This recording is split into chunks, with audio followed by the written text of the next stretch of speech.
Sabi nila, bawat buhok na nalalaglag ay tanda ng pagbabago. At sa bawat gunting na dumadampi, may bagong anyo na hinuhubog. Pero hindi ko inakala na sa isang simpleng gupit, may puso ring hahawiin at hahatiin para lang makita kung sino ang tunay na magpapatingkad ng aking araw.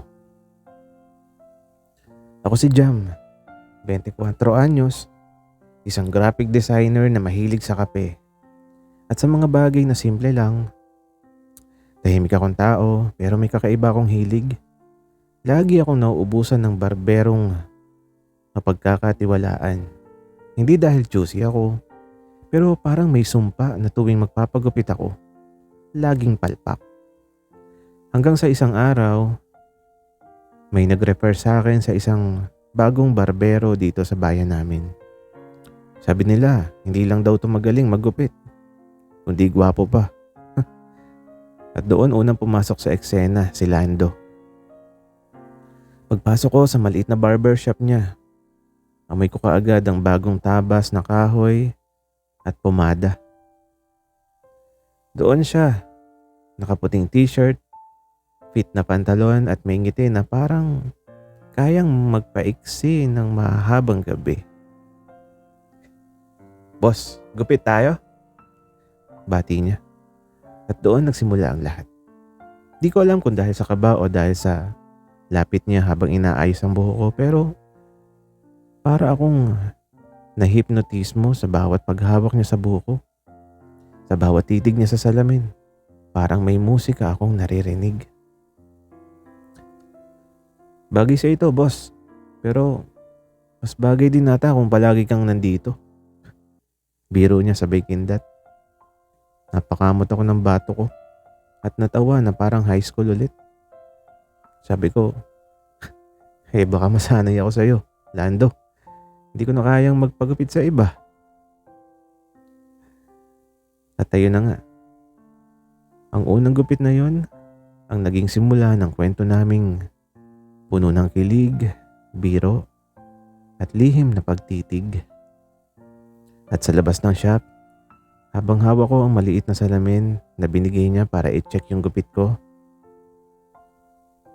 bigla niyang hinabol ang sabi,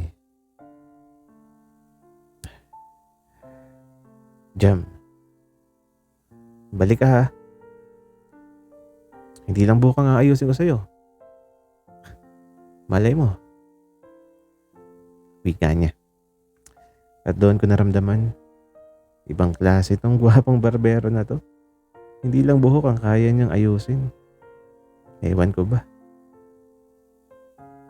Parang pati buhay ko kaya. Akala ko nung una simpleng gupitan lang ang mangyayari sa amin ni Lando. Pero simula nung araw na yon, parang naging ritual ko na yung tumambay sa barbershop niya. Minsan nagpapagupit ako kahit hindi pa mahaba yung buhok ko. Minsan naman, nagpapalusot lang ako na gusto ko ng retouch kuno. Pero hindi pala ako yung laging laman ng shop niya. Isang hapon dumaan ako para sana magpa-trim ng bangs. Pero pagdating ko, may isang lalaki na nakaupo sa barber chair. Medyo rag yung itsura, nakamotor. Ewan ko ba, mabilis yung pagtibok ng puso ko nung makita ko yung parang ang saya-saya nilang nag-uusap ni Lando. Tawa ng tawa, parang matagal nang magkakilala. "Boss, saglit lang maupo ka muna," sabi ni Lando habang nakangiti pa rin sa kausap niya. At doon ko naramdaman, hindi ko maintindihan kung bakit bigla akong parang naiinis. Ang daming upuan sa shop, pero bakit sa mismong tabi ko pa naupo yung motoristang lalaki. At grabe pa makatingin, parang sinasadya.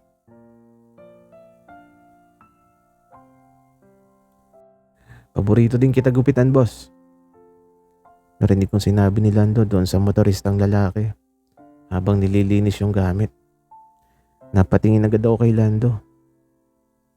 Sabi ko, so may favorite ka na pala." "Hindi pala ako yun." Wika ako. Nagulat siya sa tono ko. Uy, Jam, joke lang yun. Client ko kasi yan. Yung dati pa, suki na. Ikaw din naman, suki ko ah. Special ka. Pero, di pa rin nawala yung inis ko. Di ko alam kung bakit parang gusto kong ipagtabo yan yung motoristang lalaki. Pag-uwi ko, doon ko lang na-realize. Selos pala yun. Oo, nagsiselos ako. Sa isang taong wala pa naman akong karapatan para pagselosan. Kinabukasan nagulat ako nang may kumatok sa bahay. Si Lando. Nagtampo ka ba kagabi? Sorry ah. Di ko naman intensyon na iisipin mong hindi ka espesyal dito. Wika niya. Nakangiti siyang may dalang supot ng pansit. Kain tayo. At doon parang biglang natunaw ang lahat ng tampo ko. Ang hirap magalit sa isang taong barbero na hindi lang gwapo, kundi marunong ding magpakumbaba. Pero habang tinitingnan ko siya, naisip ko, kung sa umpisa pa lang ganito na yung selosan, paano pa kaya sa mga susunod? Minsan hindi mo man sinasadya pero may mga salitang masakit pakinggan kahit biro lang. At doon nagsimula ang unang matinding tampuhan namin ni Lando. Isang Sabado, pumunta ako sa shop niya dalang isang iced coffee na paborito niya. Nakasanayan ko na kasing dumaan at magbigay ng konting treat. Parang banding na naming dalawa. Pero pagdating ko, may dalawang estudyanteng lalaki sa loob. Masayahin, malakas ang tawa. At halatang kinikilig kay Lando. Kay Lando, ang pogi mo pala sa in-person. Ikaw na lang lagi yung gugupit sa amin ha. Ani nung isa. Sure, basta kayo huwag niyo na akong iiwan. Sagot naman ni Lando sabay ngiti. At doon na ako parang piniga yung puso. Nasa gilid lang ako, hawak yung kape niya at pakiramdam ko invisible ako. Nang matapos, iniabot ko yung kape. Oh, para sa'yo. Ngumiti siya saglit. Sabi niya, salamat Jam, pero next time mas okay kung milk tea. At saka mahilig pala ako dun. Ewan ko ba, pero parang ang sakit pakinggan. Sa halip na matawa, bigla akong napikon. Ganun ba? E di sa mga bagong suki mo na lang ikaw magpabili. Baka mas matuwa ka pa. Napalingon siya. At nagulat. Uy, Jam, joke lang yun. Huwag ka naman ganyan. Pero hindi ko siya pinansin. Umuwi ako nang hindi man lang nagpapaalam. At oo, ubiral yung pride ko. Kinabukasan, hindi ako duman sa shop niya. Ilang araw din akong parang binibiti ng mundo. Kasi hindi ko siya nakikita. Pero ayun, marupok ako sa ikatlong araw habang pauwi ako. Bigla siyang sumulpot sa harap ko. Sakay ng motor niya. Jam, tigilan na natin to. Hindi ko na kayang hindi tayo nag-uusap. Wika niya. Bakit ba kasi? Parang ako lang yung tong nag-e-effort. Baka naman ako lang tong feeling close. Wika ako. Bumaba siya sa motor at diretsyong tiningnan ako. Jam, hindi mo ba gets? Ikaw yung hinihintay ko araw-araw sa shop. Kahit wala kang gupit, kahit kapilang yung dala mo, ikaw pa rin yung gusto kong makita. Ikaw yung nagpapagaan ng araw ko Wika niya. Natulala ako. Hindi ko inasahan na sasabihin niya yun.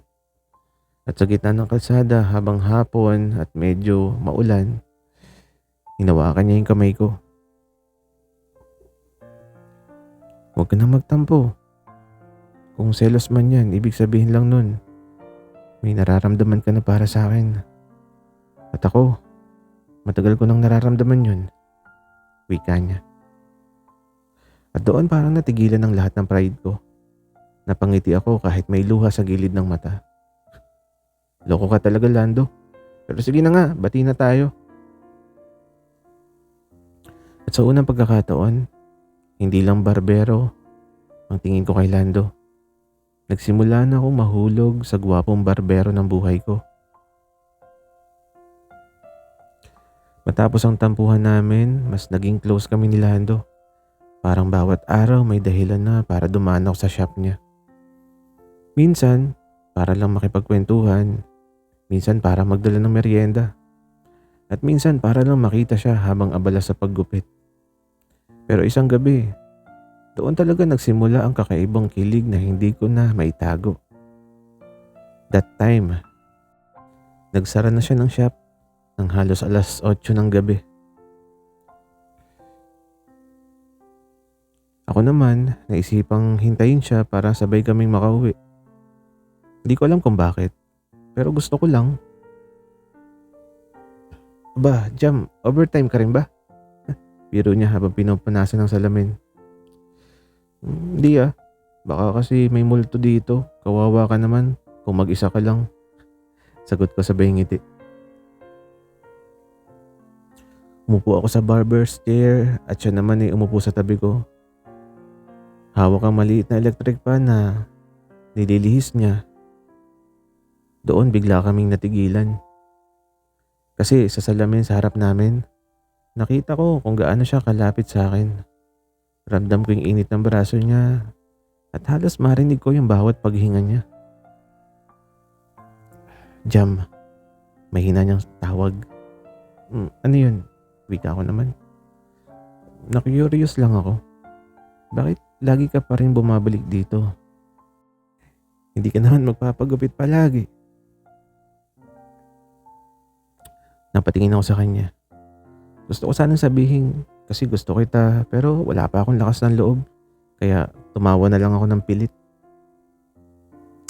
Kasi wala. Masarap lang tumambay dito at kausap ka. Napangiti siya. Pero hindi bumitaw ng tingin sa akin. Hanggang sa unti-unti siyang lumapit. Sabi niya, alam mo Jam, kung hindi ko lang iniisip na baka bigla kang umatras Matagal na siguro kitang... Doon biglang may kumatok sa pinto. Lando, pauwi ka na ba? Sama ka raw, sabi ni kuya. Boses ng kaibigan niyang sumilip. Agad siyang umatras sabay bitaw ng malalim na buntong hininga. Ako naman pakiramdam ko. Muntik nang tumigil ang puso ko.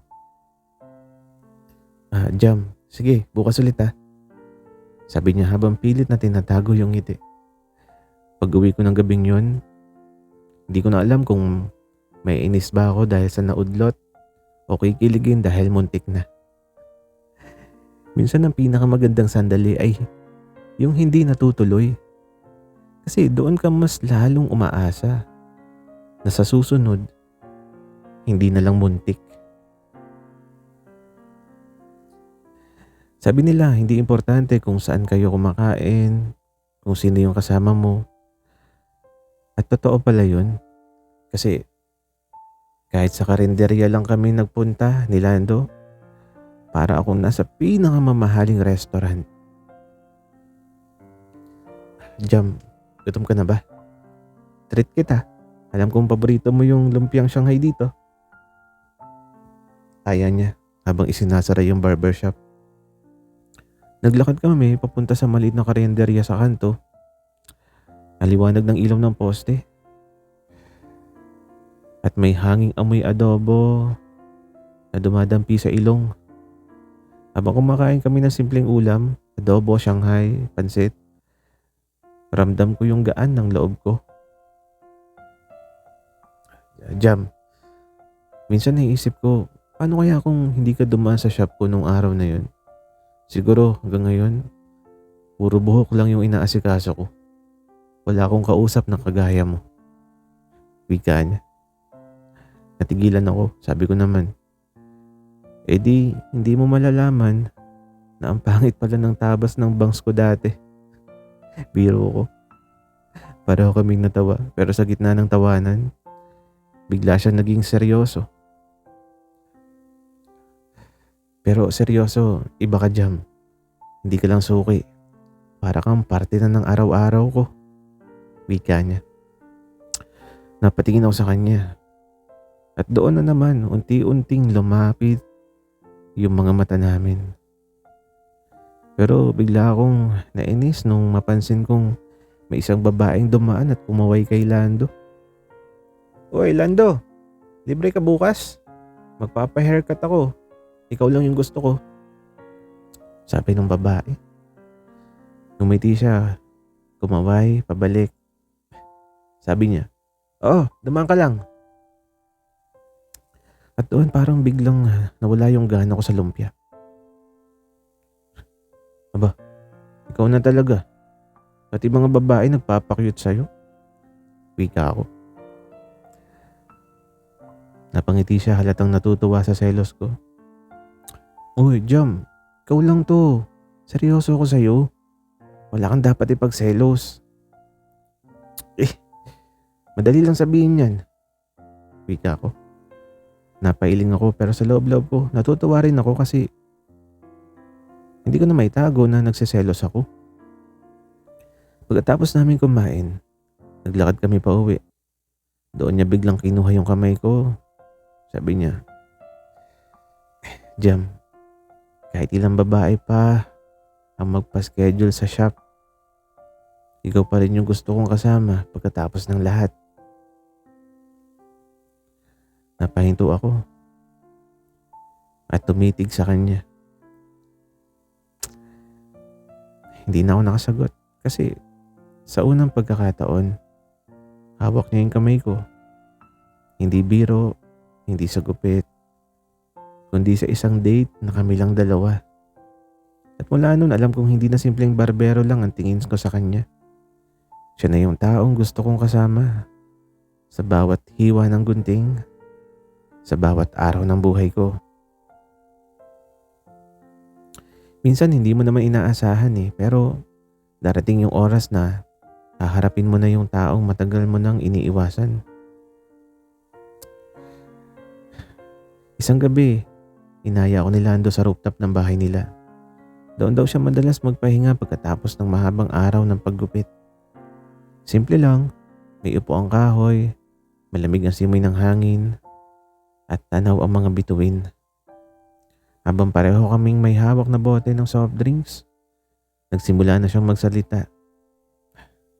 Jam, naiisip mo ba kung bakit lagi kitang hinahanap? Wika niya. Napatingin ako sa kanya. Nag-aalangan.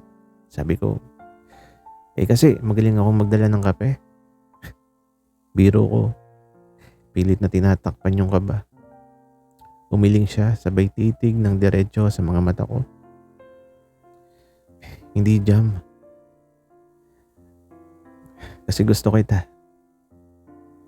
Wika niya. Parang tumigil ang oras. Akala ko biro lang pero seryoso yung mukha niya. Simula nung pumasok ka sa shop ko, iba na yung araw ko. Hindi lang trabaho yung hinihintay ko. Ikaw, kahit wala kang gupit, kahit wala kang dalang pagkain, basta andyan ka, sapat na. Wika niya. Natahimik ako. Gusto ko sanang sumagot pero parang natuyuan ako ng laway. Ang dami kong gustong sabihin pero hindi ko alam kung paano. Jam, alam kong baka hindi ka pa handa pero ayokong palampasin yung chance na malaman mo na gusto kita. Ikaw lang yung gusto ko. Hinawakan niya ulit ang kamay ko. Mas mahigpit kaysa dati. Di mo naman kailangan na sumagot ngayon pero sana wag kang lalayo. Bigyan mo ako ng pagkakataon na patunayan na hindi lang buhok ang kaya kong iayusin, kundi pati yung puso mo para sa akin. Tumitig ako sa kanya at sa mga mata niya. Nakita ko yung sinseridad na bihira akong makita kahit kanino. Pero dahil sa kaba, tumawa na lang ako ng mahina. Lando, ikaw Ikaw ba talaga yan? Di ko alam kung matutuwa ako o matatakot. Ngumiti siya halatang kampante. Sabi pa niya, huwag kang matakot. Dahil sa'yo, hindi rin ako matatakot na umamin. At sa gabing yun, kahit hindi pa ako sumasagot, alam kong may binuksan siyang pintuan na matagal ko nang iniiwasan. Pintuan patungo sa isang bagay na tinatawag nilang pag-ibig. Akala ko, matapos ang pag-amin ni Lando, magiging mas magaan ang lahat. Pero mali ako. Kasi minsan kahit gaano kaklaro ang nararamdaman, may mga pagkakataong susubukin kayo ng selos at pride. Isang linggo, naging abala ako sa trabaho. Hindi ako nakadalaw sa shop. Hindi rin ako kaagad nakasagot sa mga text niya. Pagkatapos ng halos 3 araw, na-miss ko siya kaya bigla akong dumaan. Pero laking gulat ko nung makita ko yung isang babaeng nakaupo sa barber's chair. Hindi lang nagpapagupit, kundi halatang matalik na kaibigan niya. Magaan ang loob nila sa isa't isa, nagtatawanan, nagkukwentuhan, at sa bawat sandali, ramdam kong parang wala ako sa eksena. Jam, halika, kilala mo ba si Leia? Kaibigan ko to simula pa high school. Masigla niyang bate nung makita ako. Ngumiti si Leia at inabot yung kamay niya. Ikaw pala si Jam. Madalas kang ikwento ni Lando. Nagulat ako. Talaga ba? Sabay pilit ng ngiti. Pero sa loob-loob ko, parang may kumurot sa puso ko. Bakit kailangan pa niya akong ikwento? Anong klaseng kwento kaya yun? Hindi na ako tumagal. Nagpaalam akong may gagawin pa at umalis ka agad. Kinagabihan, nag-text si Lando. Jam, galit ka ba? Ang tahimik mo bigla. Wala, busy lang. Kung nagsiselos ka, sana sinabi mo. Wala kang dapat ikatakot. Selos? Bakit naman ako magsiselos? Hindi naman ako kung sino para makialam. At doon, nagsimula ang ilang araw naming hindi pagkikita. Ang hirap, gusto kong puntahan siya pero may pride ako. Siya naman, hindi rin ako pinuntahan. Siguro, iniintay akong lumambot. Hanggang sa isang gabi, may kumatok sa pinto ng apartment ko. Pagbukas ko, si Lando, basa sa ulan. Hawak ang maliit na supot ng goto.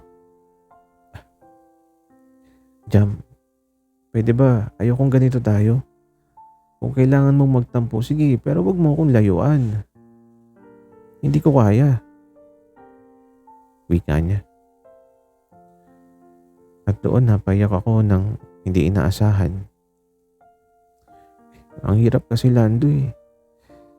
Hindi ko alam kung may lugar ba ako sa buhay mo.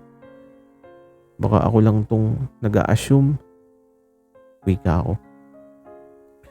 Nilapitan niya ako. At pinunasan yung luha ko gamit yung kamay niya. Jam, kung assumption lang to, sana matagal ko nang tinigil pero totoo to eh. Ikaw yung gusto ko, ikaw lang. Wika niya. At sa gabing yun kahit may selos at tampuhan, mas lalo kong naramdaman na seryoso siya. Na hindi pala lahat ng sugat kailangan ng gunting. Minsan, kailangan lang ng katotohanan. Pagkatapos ng tampuhan, mas naging totoo ang lahat. Wala nang paligoy-ligoy, wala nang biro na tinatago sa likod ng tawa. Pero may isang bagay na hindi pa nangyayari. At doon kami dinala ng pagkakataon. Isang gabi, nagkayayaan kaming manood ng sine. Simpleng pelikula lang, hindi ganon kasikat. Pero dahil konti lang ang tao, parang kami lang ang nasa loob. Habang tumatakbo ang pelikula, Hindi ko mapigilan ang pagdikit ng braso ko sa braso niya.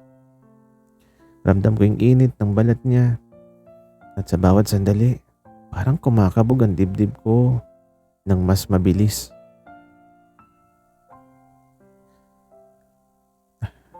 Jam, mahina niyang bulong.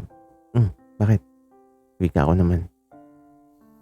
Alam mo ba kung gaano kita na-miss nung mga araw na hindi tayo nag-uusap? Wika niya.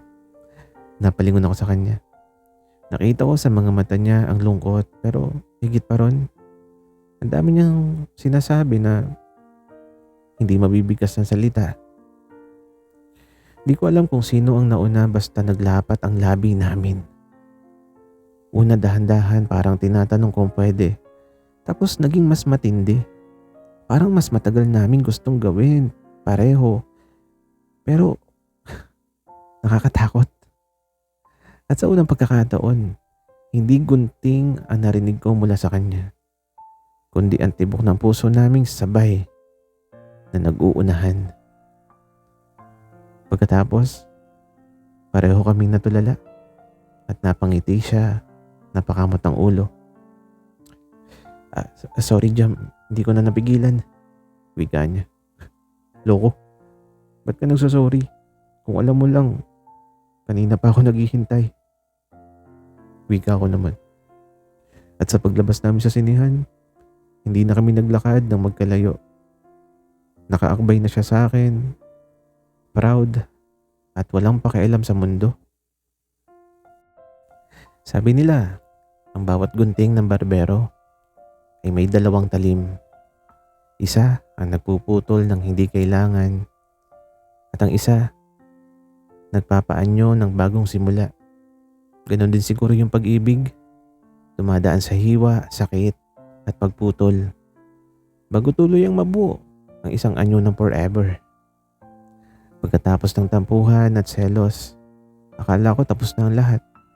Pero dumating yung araw na muntik nang mapatid ang lahat ng pinaghirapan naming dalawa. Isang gabi, nalaman kong may alok kay Lando na magtrabaho bilang barbero sa Maynila. Mas malaking sahod, mas malaking oportunidad. Ngunit ibig sabihin nun, iiwan niya malit naming baryo at ako. Jam, hindi ko alam kung tama bang tanggapin ko, pero alam kong malaking tulong to para sa pamilya ko eh. Sabi niya habang nakaupo sa ilalim ng poste ng ilaw sa tapat ng barberya. Para akong binuhusan ng malamig na tubig. Gusto kong pigilan siya pero ayokong maging makasarili. Kaya ngumiti ako kahit mabigat. Sabi ko, kung para sa'yo at sa pamilya mo, gawin mo eh. Pero Lando, sana huwag mo kong kalimutan. Nakita ko yung lungkot sa mga mata niya. Sabi niya, kahit saan ako dalhin ng gunting na to, Jam, ikaw yung may hawak ng puso ko.